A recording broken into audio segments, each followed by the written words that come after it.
পর্বটি শুরু হয় আগের দিনের বড় ঘোষণার পরের সকালে। বাড়ির পরিবেশ শান্ত হলেও সেই নীরবতার নিচে চাপা পড়ে আছে প্রশ্ন, সংকোচ আর অভিমান। তানুজা একা বারান্দায় দাঁড়িয়ে আছেন। তার চোখে অবিশ্বাস। তার স্বামী অভয়ে ফিরে এসেছে, এক নতুন সত্য নিয়ে, এক পুরনো মানুষ নিয়ে, শ্রদ্ধা। তিনি মনে মনে বলেন, আমি তাকে বড় করেছি, ভালোবেসেছি, অথচ তার জীবনে এমন এক অধ্যায় ছিল যা আমি জানতেই পারিনি। সিয়া তখন এসে জিজ্ঞাসা করে, তুমি কি চুপ করে আছো মা? তুমি কি ওদের মেনে নেবে? তানুজা তৎক্ষণে চোখ মুছে বলেন, আমার চাওয়ানা চাওয়ার মাঝে এখন আর কিছু আসে না সিয়া। যা হওয়ার তা তো হয়েই গেছে। অন্যদিকে শ্রদ্ধা এবং সানবি এখনও গেস্ট রুমে। সানবি মাকে বলে, তুমি সত্যি ভেবেছিলে আমি বাবাকে চিনে খুশি হব? শ্রদ্ধা নরম গলায় বলে, আমি জানি না মা, আমি শুধু চাই তুমি তোমার নিজের সিদ্ধান্ত নাও। বাবার দোষ বা আমার কষ্ট এসব তোমার বোঝার কথা নয়। সানবি কিছু বলে না, শুধু জানালার বাইরে তাকিয়ে থাকে।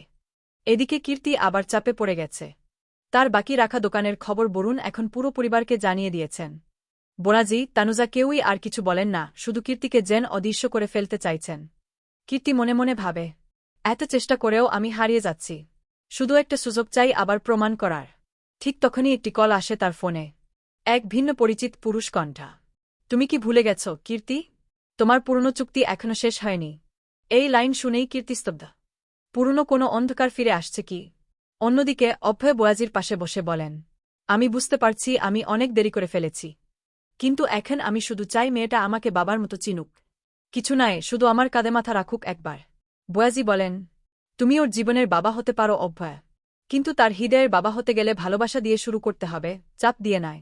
অভয় মাথা নিচু করে বলেন, আমি চেষ্টা করব, কিন্তু তুমি আছেন তো আমার পাশে? বোয়াজি হেসে মাথা নেড়ে বলেন, সব ভুল মানুষই করে, কিন্তু যারা সত্যি বদলাতে চায় তারা একদিন ঠিক জায়গায়